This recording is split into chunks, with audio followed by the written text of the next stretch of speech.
The rain fell relentlessly over the bustling city, soaking the streets and blurring the headlights of passing cars. Beneath the gray skies, life went on as usual, but for Logan Carter, the world outside mirrored the emptiness within. A self-made millionaire and a man admired by many, Logan sat alone in his luxurious apartment, surrounded by silence that echoed louder than any noise. Success had brought him everything except the one thing he truly longed for: meaning. For 23 years, Logan carried a weight he never spoke of, a sorrow buried so deeply it had become part of him. Amelia, the love of his life, had been taken from him too soon, leaving behind only memories and an unfillable void. Each day since her passing felt like going through the motions of living, while the world moved on without him. But one night, something changed. Walking home from a late meeting, Logan spotted a young woman sitting under the awning of a closed bakery. Her clothes were damp, her face pale, and in her arms was a baby, crying softly against the chill of the rain. Without thinking, Logan approached her, his heart stirred by something he couldn't quite place. He handed her cash, enough to buy food and shelter for the night, in a rare act of spontaneity. He thought that would be the end, just another fleeting moment in the endless rain of his existence. But the following day, as Logan visited the grave of his late wife, he saw her again. The young woman and her child, kneeling by Amelia's headstone. How could a stranger, a beggar he'd met by chance, have a connection to the woman he had loved and lost? The question sent a chill through Logan, one that no rain could wash away. Little did he know, the answer would unravel a truth that would forever change his understanding of love, loss, and the legacy of a life in silence. What lies behind this mysterious connection? And how will Logan confront the secrets of his past? Subscribe to our channel and join us on this emotional journey of discovery, redemption, and the enduring power of family. This is a story that will stay with you long after it ends. The cemetery was quiet that morning, the air heavy with the scent of wet earth. Logan Carter adjusted his coat against the lingering chill and descended the familiar path toward Amelia's grave. It was a routine he had followed for years that brought him little solace, but anchored him in some semblance of connection to the past. Today, however, something was different. As he approached the headstone, he noticed the silhouette of someone kneeling beside it. The same woman he had seen in the rain the night before. Her shoulders were hunched, and her head was bowed, a soft sob escaping her lips. In her arms, the baby stirred, letting out a faint whimper that seemed to echo through the stillness. Logan stopped several steps away, confusion washing over him. His mind raced with questions. Why was she here? What could she possibly know about Amelia? Summoning his courage, Logan spoke. "Excuse me," he said, his voice uncertain. The woman turned, startled. Her tear-streaked face was pale, her eyes rimmed red. She clutched the baby closer, bracing herself for something she couldn't quite face. "I'm sorry," she whispered, her voice trembling. "I didn't mean to intrude." Logan stepped closer, his eyes narrowing in both curiosity and concern. "You were outside the restaurant last night," he said, his tone firmer now. "I gave you money. Why are you here?" The woman hesitated, her gaze dropping to the ground. I didn't know where else to go," she stammered. "I only recently found out who she was. I had to come." "Who she was?" Logan repeated, his confusion deepening. "What do you mean?" The woman took a deep, shaky breath, her fingers gripping the baby's blanket. "Amelia. She was my mother." The words hit Logan like a thunderclap. He could only stare for a moment, his mind refusing to accept what he had just heard.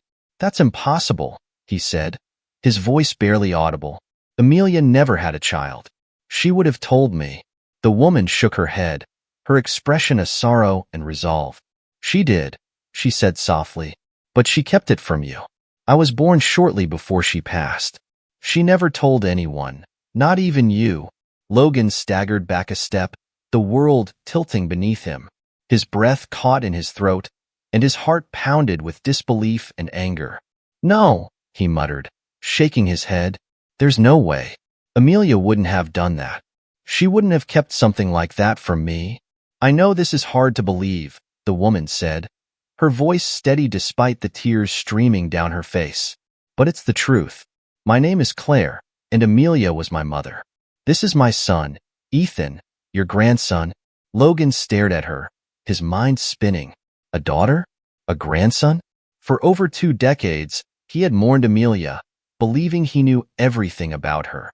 But now, in minutes, that certainty had been shattered. Who had she been? And why had she kept such a monumental secret from him? The wind picked up, rustling the leaves around them, but Logan barely noticed. His eyes were fixed on Claire and the baby in her arms. Questions swirled in his mind, each one heavier than the last. He took a deep breath, struggling to steady himself. "Why now?" he asked, his voice raw. "Why are you here after all this time?" Claire hesitated, glancing down at Ethan before meeting Logan's gaze. "I only discovered the truth a few months ago," she explained. "I was adopted as a baby. For most of my life, I didn't know anything about my biological parents. Then, I found some documents, things my adoptive family never told me. They led me to Amelia, and to you." Logan's chest tightened. He didn't know whether to feel anger, sadness, or relief. The revelation felt like both a betrayal and a gift. "If what you're saying is true," he began, his voice trembling, "then why did she keep you a secret? Why would she do that to me, to us?" Claire's expression softened, and Logan saw a glimmer of something familiar in her eyes for the first time. A spark of Amelia. "I don't know," she admitted, "but I think she was scared. Maybe she thought you didn't want children. Or maybe she didn't know how to tell you." Logan let out a bitter laugh, running a hand through his hair. "She thought I didn't want children? That's ridiculous. I would have done anything for her. For both of you." Claire's eyes glistened with unshed tears. "I've asked myself the same questions," she said quietly. "But she chose, and we can't change that now." Logan's gaze shifted to Ethan, who had fallen asleep in Claire's arms. The baby's tiny face was peaceful, his small chest rising and falling with each breath. For the first time, something inside Logan began to shift. Despite the shock and pain of the revelation, he felt an undeniable connection to the child. A connection to Amelia. "What do you want from me?" Logan asked, his voice softer now. "Why did you come to me?" Claire hesitated, her grip on Ethan tightening. "I didn't come here to ask for anything," she said finally. "I just wanted to understand where I came from. And I thought you deserved to know the truth about her." Logan nodded slowly, his thoughts a whirlwind. The truth, something he had spent years seeking but had never expected to find in this way. As he looked at Claire and Ethan, he realized that his life, so meticulously constructed and carefully maintained, had just been irreversibly changed. "I don't know what happens next," he said, his voice trembling. "But if your words are true, I want to be part of your life. Both of your lives." Claire's eyes widened, a flicker of hope breaking through the uncertainty. "You mean that?" she asked, her voice barely above a whisper. "I do," Logan replied, the weight of his words settling in his chest. "I've already lost so much time. I don't want to lose any more." As the two stood in the quiet cemetery, the rain began to fall again, soft and steady. For Logan, it felt less like an ending and more like a beginning. A chance to build something new from the pieces of a past he was only just beginning to understand. Logan stood before his phone the following day, debating whether to call Claire. He had her number. She'd written it down on a slip of paper before leaving the cemetery, but reaching out felt daunting. What could he even say? That he believed her? That he wanted to be part of her life? Would she even want that after everything Amelia had kept from both of them? Before he could overthink it any further, Logan dialed the number. The phone rang twice before Claire answered. "Hello?" Her voice was cautious but steady. "Claire, it's Logan," he began, his voice betraying his nervousness. "I've been thinking about everything and want to talk. If you're open to it." There was a pause on the other end, long enough for Logan to wonder if she would hang up. Then she replied, her tone softening. "I'd like that too." They agreed to meet at a small cafe later that afternoon. Logan arrived early, the journal's weight still fresh in his mind. He rehearsed what he wanted to say, but the moment Claire walked in, carrying Ethan in her arms, His carefully planned words evaporated. "Thank you for meeting me," Logan said as she sat across from him. Ethan was bundled in a soft blanket, his tiny eyes darting around the room with curiosity. Logan found himself unable to look away from the child, his grandson. "I wasn't sure you'd call," Claire admitted, adjusting Ethan's blanket as she spoke.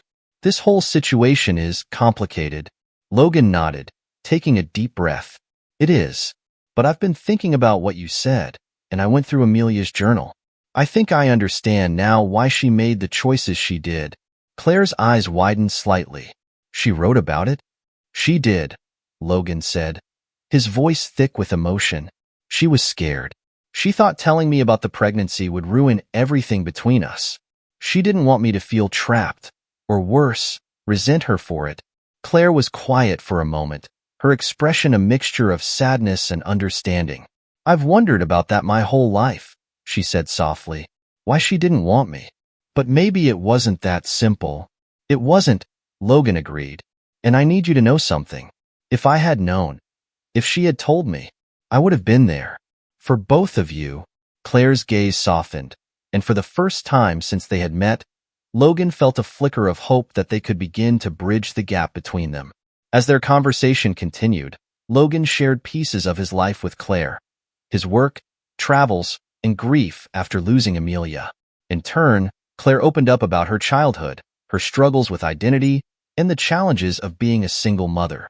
Clearly, her life hadn't been easy, but she spoke with a quiet strength that reminded Logan of Amelia.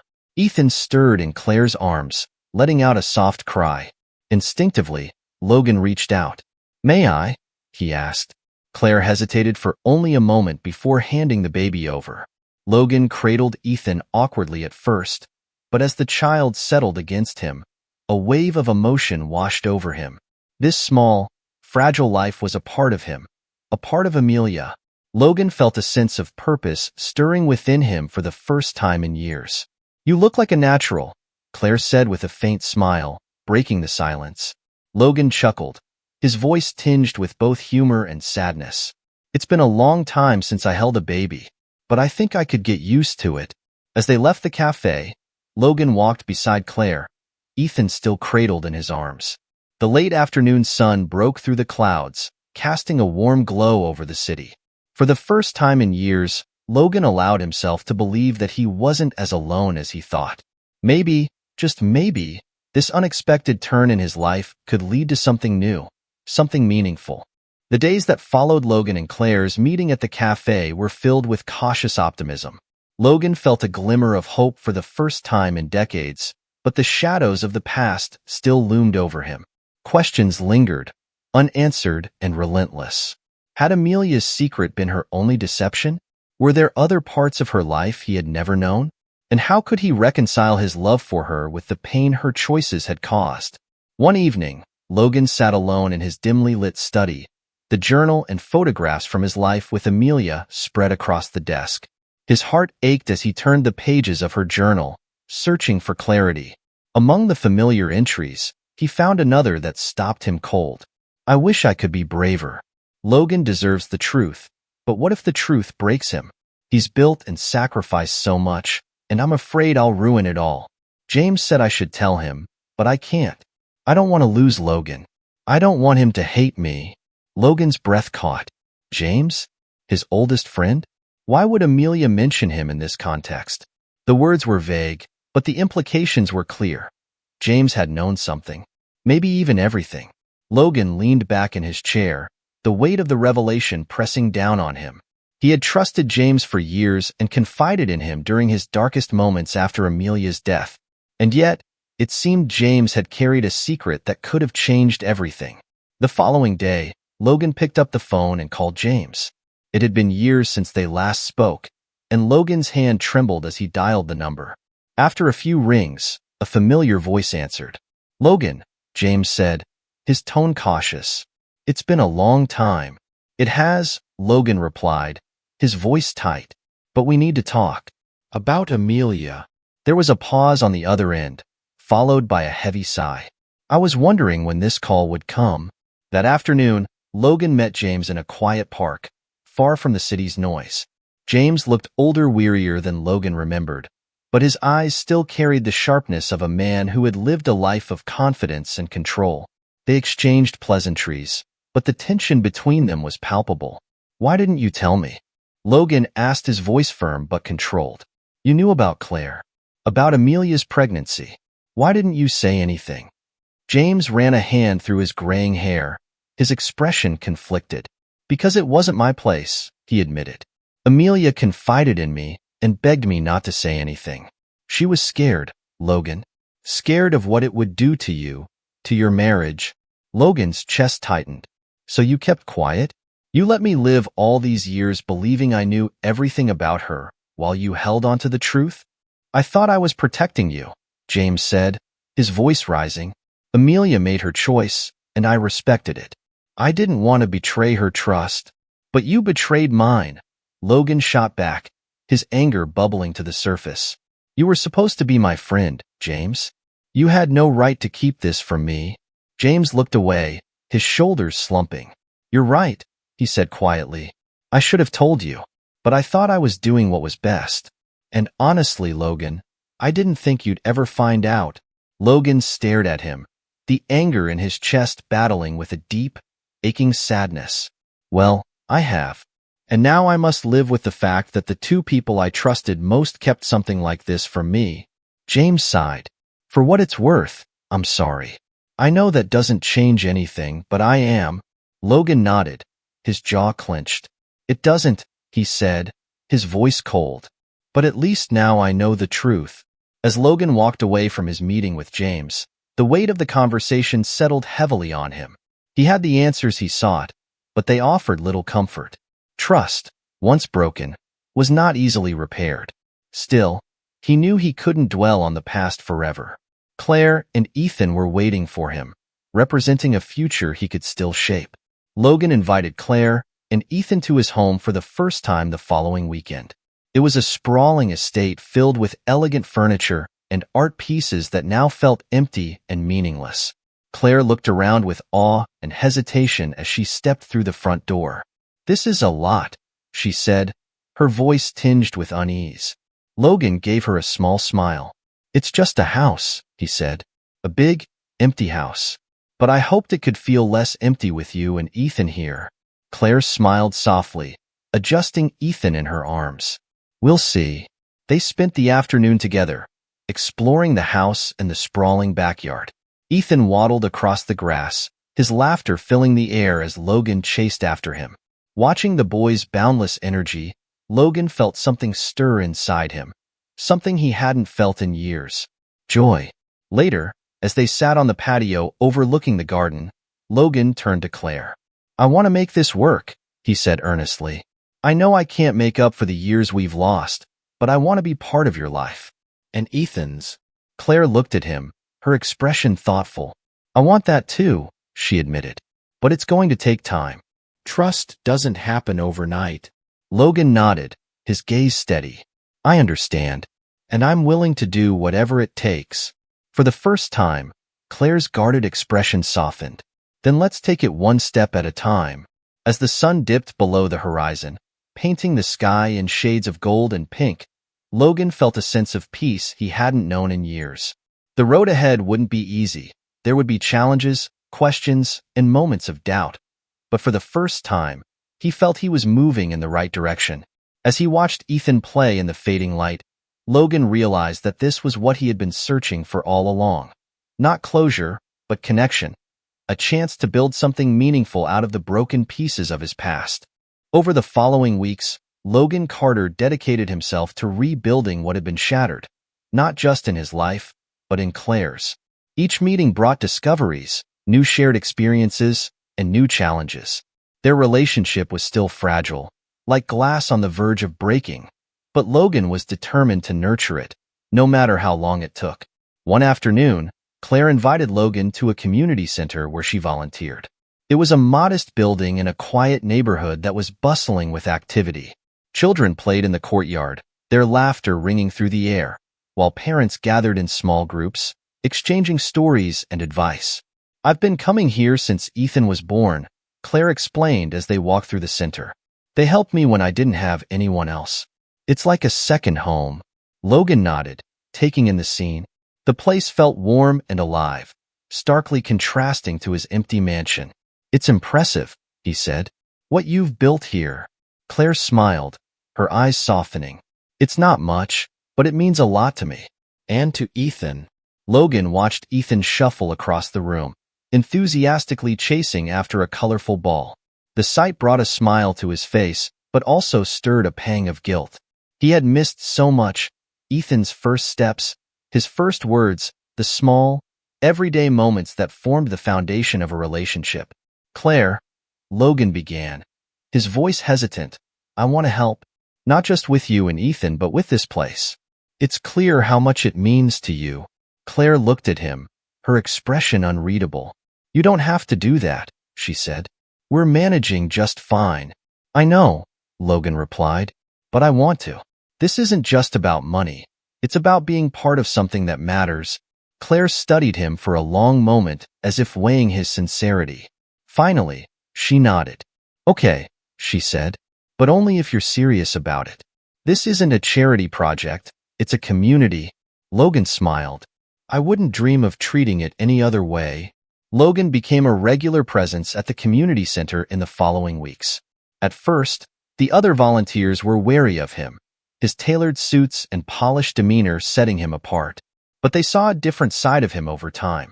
A man willing to roll up his sleeves, whether painting walls or organizing donations. For Logan, the work was transformative. It gave him a sense of purpose he hadn't felt in years, a reason to get up in the morning beyond the endless cycle of board meetings and profit margins. And it brought him closer to Claire. They worked side by side, sharing laughter and stories, and their bond grew stronger daily. One evening, as they locked up the center, Logan turned to Claire. You've built something incredible here, he said. I'm proud of you. Claire's cheeks flushed, and she looked away, embarrassed by the praise. It's not just me, she said. It's everyone who's part of this place. Logan reached out, placing a hand on her shoulder. Still, it wouldn't be the same without you. Claire met his gaze, and Logan saw a flicker of trust in her eyes for the first time. Thank you, she said softly. Despite their progress, only some moments were smooth. One evening, after a particularly long day at the center, Logan and Claire sat together on a park bench, watching Ethan play nearby. The air was cool and crisp, the sky painted with the warm hues of sunset. Do you ever feel like you're trying to fix something that can't be fixed? Claire asked suddenly, breaking the comfortable silence. Logan turned to her, surprised by the vulnerability in her voice. What do you mean? Claire hesitated, her gaze fixed on Ethan. I've spent my whole life wondering why my mother gave me up, she said. And now, even though I know the truth, it doesn't make it any easier. I still feel like I wasn't enough for her. Like I was just an inconvenience. Logan's chest tightened. He reached out, his hand resting gently on hers. Claire, you weren't an inconvenience, he said firmly. Amelia made her choice, but that doesn't mean she didn't love you.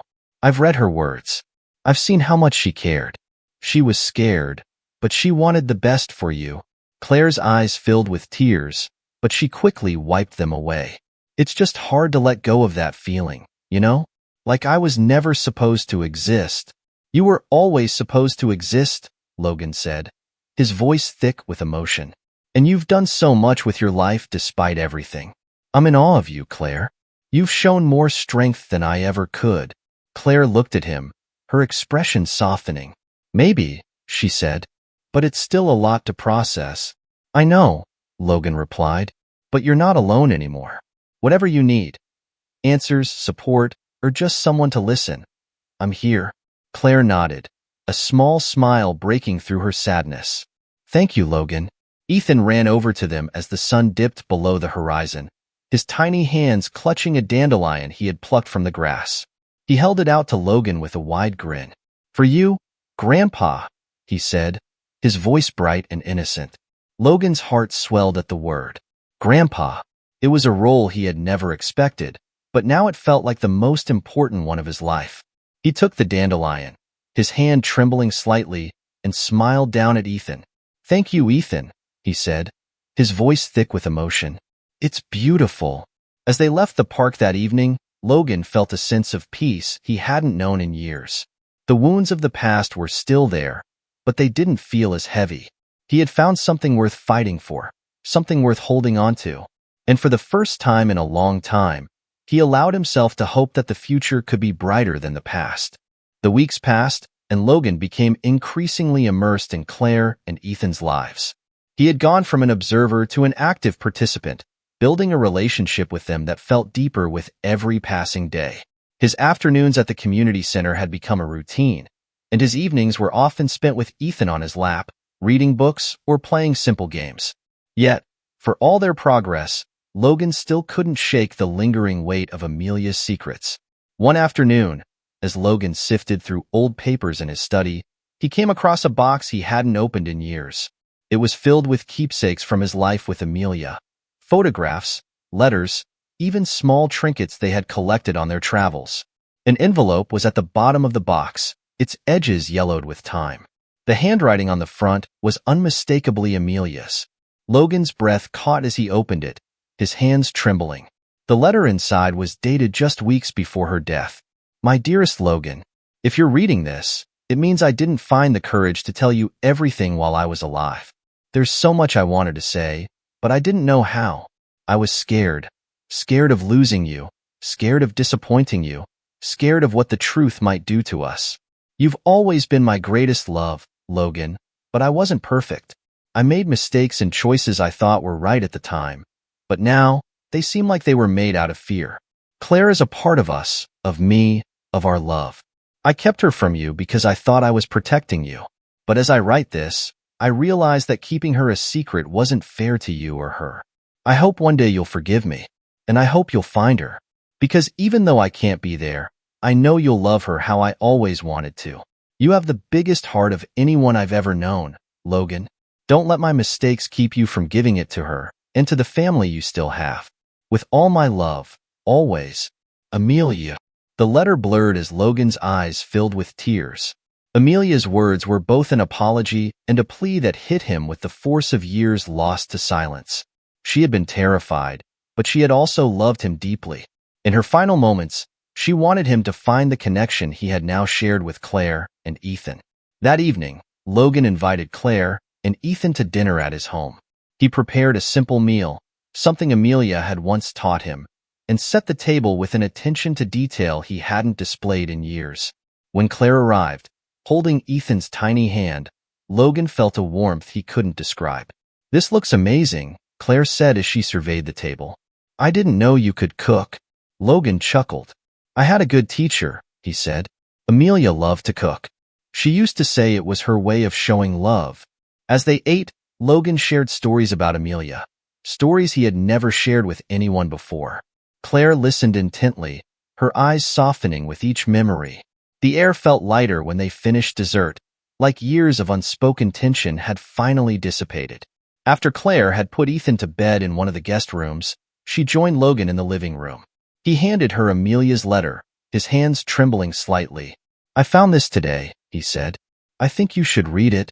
Claire took the letter, her expression wary.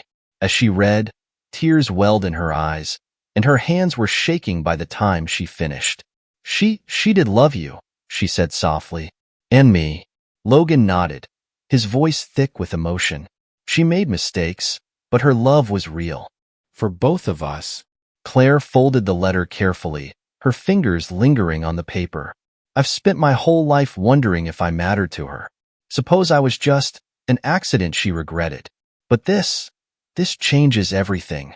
Logan reached out, his hand covering hers. You matter to her, Claire, and you matter to me. I want to make up for the years we lost. I can't replace the missed time, but I want to be here for you and Ethan. Always. Claire looked at him, her eyes filled with gratitude and hope. I want that too. Over the next few months, the bond between Logan, Claire, and Ethan grew stronger. Logan became an integral part of their lives, not just as a grandfather to Ethan, but as a father figure to Claire. The community center also flourished with Logan's support, becoming a beacon of hope for needy families. Yet, there were still moments of struggle. Claire had spent years building walls around her heart, And while Logan's presence was welcome, it also stirred old insecurities. As they worked late at the center one evening, Claire finally voiced her fears. "I'm scared, Logan," she admitted, her voice barely above a whisper. "What if this doesn't last? What if something happens, and we lose everything again?" Logan set down the stack of papers he had been sorting and turned to her, his expression earnest. "Claire, I can't promise that everything will be perfect. Life doesn't work that way. But I can promise you this, I'm not going anywhere. I've spent too many years running from the past. Now, I'm here and I'm staying." Claire nodded, her eyes glistening. "I want to believe that." "You don't have to believe it all at once," Logan said gently. "We'll take it one day at a time." As the year ended, Logan hosted a holiday celebration at his home, inviting volunteers from the community center, families who had benefited from its programs, and, of course, Claire and Ethan. Once a symbol of isolation, the houses bustled with laughter and warmth. As Logan watched Ethan tear open a brightly wrapped gift that night, Claire approached him. "You've given us more than I ever thought possible," she said quietly. "I hope you know that." Logan smiled, his heart full. "You've given me more than I ever thought I deserved," he replied. Fogan felt a sense of peace, not just with Claire and Ethan, but with himself for the first time. The past would always hold its scars, but it no longer defined him. In its place was a new legacy built on love, resilience, and the courage to face the truth. As Ethan climbed into his lap, laughing and clutching his new toy, Logan realized that this moment of connection and joy was all he had ever truly needed. With each passing month, Logan, Claire, and Ethan became more than just family. They became a team. Logan's involvement in the community center deepened as he used his wealth and business acumen to expand its programs, while Claire worked tirelessly to keep the operations running smoothly. Together, they created initiatives that provided education, job training, and childcare for struggling families. One spring morning, as Logan and Claire stood outside the newly renovated center, watching children play in the courtyard, Claire turned to him with a rare smile. "You've done so much for this place," she said. "For me and Ethan. I don't even know how to thank you." "You don't have to thank me," Logan replied. "I'm the one who owes you. You and Ethan have given me something I didn't think I'd ever have again. A family." Claire hesitated, her smile fading slightly. "I want this to work, Logan." "I do. But sometimes, I can't help wondering, what if it all falls apart? What if I can't live up to your expectations?" Logan turned to her, his expression soft but firm. "Claire, this isn't about expectations. It's about us, about making the most of our time now. We've both made mistakes, and we've both had our share of pain. But that's what makes this worth fighting for. We're not perfect, but we're real. And that's all that matters." Claire nodded, her eyes glistening. "I'll try. For Ethan, for you, and for myself. That's all I could ever ask," Logan said. Logan's relationship with Ethan also blossomed. The boy's curiosity and boundless energy brought life into Logan's once empty home. They spent afternoons building model airplanes, exploring the garden, and reading bedtime stories. Ethan, in turn, adored his grandfather, often running to him with wide eyes and a discovery to share. One day, as they walked through the park, Ethan tugged at Logan's hand. "Grandpa," he said, looking up with a severe expression, "will you always be here?" Logan knelt, meeting Ethan's gaze. "As long as I can, buddy," he said, his voice steady. "And even when I'm not, you'll always have me here." He tapped Ethan's chest gently, over his heart. Ethan grinned, his tiny arms wrapping around Logan's neck. "I love you, Grandpa." Logan hugged him tightly, his chest swelling with any bittersweet emotion. "I love you too, Ethan." For Logan, these moments were more than just memories. They were healing. They reminded him that, despite the pain of the past, the future still held promise. Though Logan had found a new sense of purpose, the specter of the past still lingered. Amelia's choices, James's betrayal, and the years he had spent alone were wounds that hadn't fully healed. Determined to face them, Logan arranged a meeting with James. They met at a quiet cafe, the atmosphere tense but civil. James looked older, more frail than the man Logan remembered, and his guilt was evident in his weary eyes. "I've been thinking about what you said," Logan began, his tone measured. "About Amelia, about Claire. And I've realized something." James leaned forward slightly, his expression wary. "What's that?" "I've been angry," Logan admitted. "Angry at you, at Amelia, even at myself. But holding on to that anger isn't helping anyone. I can't change what happened, and neither can you. But I can choose to move forward." James nodded slowly, his shoulders relaxing. "I never wanted to hurt you, Logan, and I know I can't undo the past. But if there's anything I can do now, anything at all, I will." Logan sighed, his gaze steady. "What you can do is live with the choices you made and be better. That's what I'm trying to do." For Claire, for Ethan and myself, they parted on civil terms, and though the friendship they once shared couldn't be fully mended, Logan felt a weight lift from his shoulders. He had faced the truth. It was time to let it go. As the seasons changed, Logan's life continued to transform. The mansion that once felt like a mausoleum was filled with laughter and warmth. Ethan's artwork adorned the walls, and the garden had become a playground where the boys' laughter echoed under the open sky. One summer evening, as the family gathered for a picnic in the garden, Claire turned to Logan. "You've changed so much," she said. "I almost didn't believe it was possible." Logan chuckled, his gaze softening. "I didn't either. But you and Ethan showed me it's never too late to start again." As the sun dipped below the horizon, casting a golden glow over the garden, Ethan ran up to them, holding a dandelion in his tiny hand. "Make a wish, Grandpa," he said, offering it to Logan. Logan took the dandelion, his heart swelling with emotion. He closed his eyes and blew, watching the seeds scattered into the evening breeze. His wish wasn't for wealth or success. It was for the family he had found, the love he had rediscovered, and the time he had left to cherish it. And for the first time in decades, Logan Carter felt genuinely content. The past had shaped him, but it no longer defined him. The future was his to embrace, and he intended to make the most of it, with Claire, Ethan, and the family they had built together. As they sat together under the twilight sky, Logan realized that the most significant legacy wasn't in what he had built or earned, but in the love and connection he had found. And that, more than anything, was a life worth living.